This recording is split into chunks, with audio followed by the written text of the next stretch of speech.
Okay, this is a problem number 4, and this is a question regarding the pH of a solution, and there's an information about, let's say, acid or base that mixed up. So somehow the concentration of H plus or OH minus, and we should be able to know how to calculate the pH.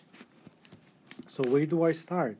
If you look at the reference table that comes with the textbook, you can remember and you can see that pH is minus log 10 H plus. And also another handy one is pOH, which is related to the hydroxide ion concentration, which is log 10 OH minus. And the pH and pOH are interrelated because the addition together is 14 at room temperature.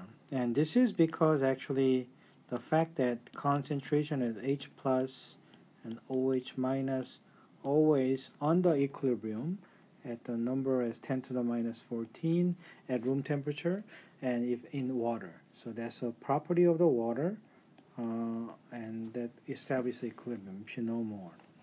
So these are some equations that will give you a foundation for solving this, and then let's see how we can figure it out. So the first thing is I have a 50 milliliters of 0.1 molar HCl. So how many moles of H plus do I have? I guess I have multiply this volume times concentration. That will give 5.0 millimole, and I will just convert it into 1/1000. So that's a mole. That's an H plus that I have. And then what else? 50 ml 0.2 M NaOH. So that will lead me to 10 millimole, which is a 10/1000 mole OH. And so if you let them react, what's going to happen? The H plus and OH minus will react to form the H2O, and they go back and forth. And then if you have this excess a lot of concentration, essentially what's going to happen is one will be used until they're completely consumed. And so this is a small amount. You remember your limiting agent. So this is your limiting agent. So this is completely consumed. This is a limiting agent. So therefore, you have 5.0 millimole of OH minus, oh, there is a typo. Okay. OH minus survives. So this is what we have. So, and what is the total volume? What is my volume here now? So you have those two volumes. So in 100 milliliter. So therefore, you know the concentration is OH.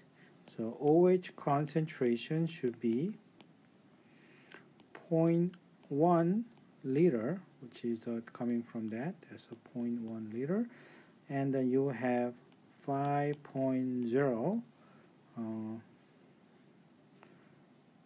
times 10 to the minus 3 moles. That's a millimole. So that will make you to have the concentration of 5.0 times 10 to the minus 2 molar concentration. From here, I can calculate pH. Actually, I can't do that, so I have to calculate pOH, then I can calculate pH. So pOH is minus log 10 of OH minus concentration, so So therefore minus log 10 5 to the 10 to the minus 2, and that I will have the number. Okay, so and that is 1.3. And remember this relationship. Okay, so therefore my pH will be, therefore pH, which is 14 minus 1.3, that is 12.7. So this is my answer. Okay, so this is a question about the ionic equation, and the ionic equation involved with the compounds in aqueous solution dissolve in the water, and some of them become soluble, some of them are not soluble after those ions are being dissolved in the water. So first thing is you need to write this chemical structures, and these are the two starting material. The lithium, as you know, lithium must be lithium plus. Lithium sulfide, sulfur, that they like to have a sulfur 2 minus. So it takes 2 lithium to neutralize the lithium sulfide. So that's a lithium sulfide. And the copper, it says copper 2 plus. And the nitrate,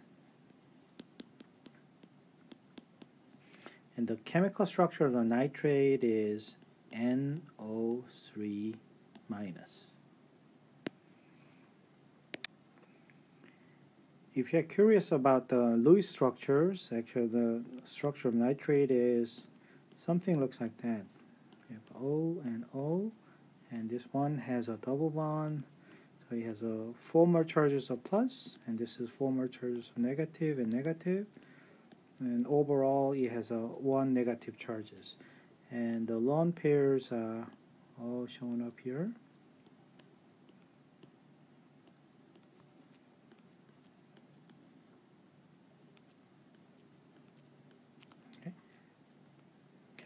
So that's a structure of Lewis structure of the nitrate. Okay, so going back to this the ionic equation. So coming back, this it says copper 2, so the copper 2 plus, and the nitrate is this. So once again, it takes 2 nitrate ions to do it. So then therefore, my equation should be 2 lithium plus S2 minus copper 2 plus 2 NO3 minus. Okay, so that's where my starting point here. And where do I see? I see this one, and I see that. So now this is coming from lithium sulfate, Li2SS. Okay, so that's where it's coming from, and this came from copper NO3 2. So once they are mixed up, and then they are going to have this ionic reaction, and they're going to switch the partner. So this essentially they'll form these new partners here, and the other one is this one. And then now you want to see that, okay, copper means sulfur, and lithium is nitrate, and which one remains soluble? Okay, so this equation say copper sulfate remains soluble, or this one remains soluble. Now you have to look at the solubility table, or you have to do a lot of more practice. This is a one that looks like there's what's called a precipitate. And this became a solid, that means an insoluble. So therefore, the answer for this one is actually coming copper sulfur forming a precipitate, and then the 2 lithium plus aqueous and 2 to nitrate remains the same. Okay, so the answer for this one is D. As an extra information, if you're looking at this equation, this is actually, they can cancel out. This is what we call the spectator ion, that they were here and they were later. So they, at the net reaction, by removing the spectator ions, this is actually net reaction that people write. So you put this ion, you copper 2 ions, and in the reaction they form this copper sulfate, and that sulfate copper sulfur sulfide, and that's a solid, and there's some solubility, insoluble precipitation occurs, and that's the instead of what we call the net ion reaction. Okay, the problem number 6. Which one is oxidizing agent? This problem is actually a very easy one once you understand what do you mean by oxidizing agent. Oxidizing agent means oxidizing.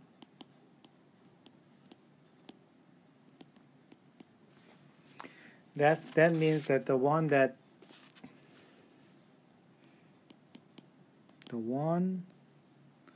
being actually they're reduced to oxidize the other. TH here, sorry.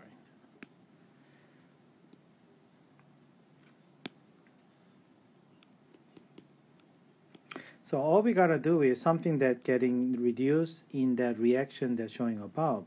And what do you mean by reduced? In electrochemically, the example is a metal became, let's say, 2 plus becomes single plus. So this superscript number is what we call the oxidation number. So you can say that this oxidation number get reduced. So this is an example of reduction. What about this? This positive ion becomes 0, which is a neutral metal, and that's also an example of the reduction.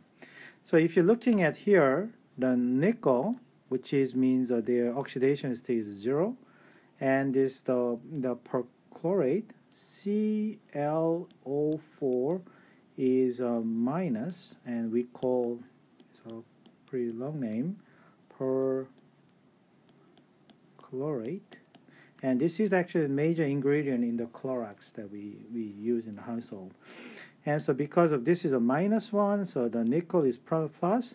So as far as the nickel is concerned, not nitrogen, nickel 0 becomes nickel plus. So they are being oxidized, so they are actually the reducing agent. Right? So this is not the answer that I'm looking for. What about the silver, Ag? So once again, this is a negative, so that's a positive. So Ag was plus ion, and then what happened here? Ag becomes metal. So it's actually this is a silver reaction. So if you have this one, then you can deposit the silver, shiny silver, on the surface. So this one is the reduction reaction, and therefore that's a oxidizing agent is a silver. So the answer for this one is an A.